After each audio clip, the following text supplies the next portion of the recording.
friends, and welcome back to my channel. This is Batel from Batel's Kitchen. Thanks so much for coming back. Today I'm going to show you how to make a mushroom miso soup. We are a huge fan of mushrooms at our house, and we're a huge fan of soups. We even make soups when it's 100 degrees outside, and we live in Florida. So we basically make soups all year round. This specific soup is so special, very unique, very flavorful, rich, decadent, that you are going to love. What I love about this soup so much is that it has miso, and miso really has to offer a lot of beautiful nutritional value. If you've never tried miso before, I encourage you to go ahead and give it a try. In this recipe, you're gonna notice I'm using only one type of mushrooms, but in reality, I use way more.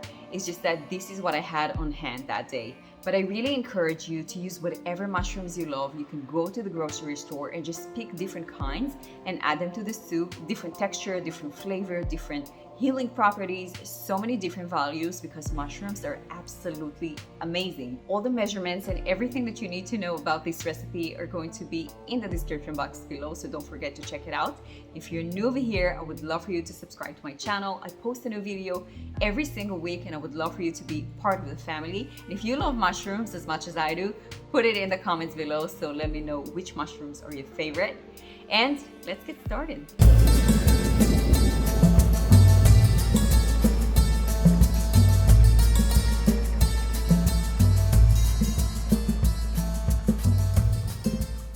So we're going to start by cutting the onions into small cubes. The more onions, the better. Once you cut them, move on and chop your garlic into small, little, tiny cuts.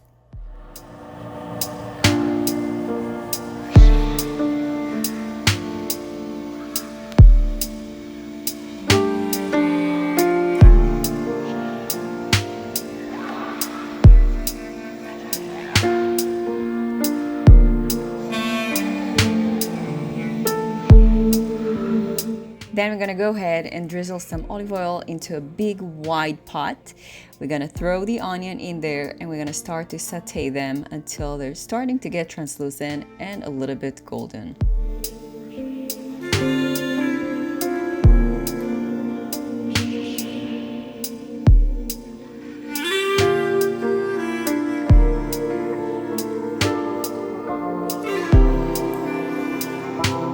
While the onions are sauteing, we're gonna move on and cut a bunch of mushrooms. It could be any mushrooms that you love. It could be cremini mushrooms, or in this case, mini portobello mushrooms. You can even use shiitake mushrooms or even canned mushrooms.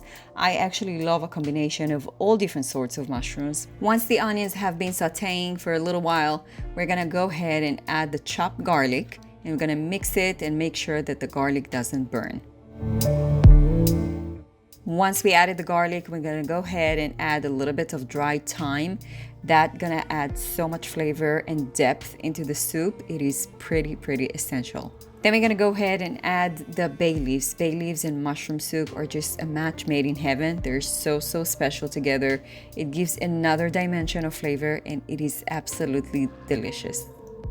We're gonna continue mixing the onions and all the aromatics just for a little bit more, and then add all the mushrooms, get them into the pot, and have a little bit more of a mix until everything is well incorporated. After a few minutes that the mushrooms have been sauteing, they're gonna release a lot of moisture and a lot of liquids. We're gonna help that evaporate by mixing the mushrooms constantly. Once we reach a point that there is almost no liquid in the pot, we're gonna add 3 tablespoons of flour. In this case, I'm using spelt flour, but you can use any flour that you love. I'm using white spelt flour, and any flour should work. After a few minutes that the flour have been absorbing into the mushrooms, we're going to add nutritional yeast. Nutritional yeast is not mandatory, however, it adds really nice vitamins into the soups and more layer of health. We're gonna continue mixing just for a minute or two, and then we're gonna add a nice amount of water. If you want, you can also use veggie broth or even some white wine if you'd like. And at this point, we're also gonna add some salt and pepper, which are a must. And we're gonna bring this beauty to a boil. We're gonna cover the pot and let it cook for about 30 to 45 minutes until the soup thickens up and the mushrooms are really soft and delicious. And now we're gonna take our miso. Dealing with miso is something that needs to be really delicate because we do not want to ruin the health benefits. We're gonna take a bowl, we're gonna add about 2 tablespoons of the white miso. We're gonna add it into the bowl along with some hot water that are not boiled, just nice warm hot water. We're gonna add it and whisk it until everything is incorporated and nicely smooth. The miso is so rich and decadent. It is going to give the soup such a beautiful layer of flavor and umami and depth, which is absolutely beautiful. We're going to add the mixture of miso into the soup slowly until everything is well incorporated. We're gonna keep mixing in a round motion until everything is well incorporated. At this point, it is very important to check for salt and pepper because this is your opportunity before serving the soup to balance all the flavors. So we're gonna add some salt and pepper if needed, and then we're gonna go ahead and chop some fresh parsley because that's gonna give us some beautiful freshness into the soup. At this point, it is optional, but very recommended to add some little bit of plant milk. You can use whatever milk you love. In this case, I'm using some organic soy milk, but you can add cashew milk, you can add coconut milk if you love the flavor. You can add whatever milk you love, and that's going to give the soup nice creaminess and a beautiful dimension of flavor.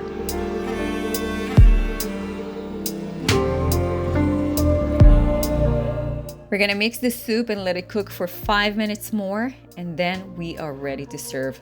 I love serving it with some sourdough bread or with whatever crunchy bread that can soak up all those beautiful flavors. We're gonna transfer it to a bowl and we're gonna enjoy it with some fresh scallions on top and fresh parsley, and that's going to be just so comforting, healing, delicious, and nourishing.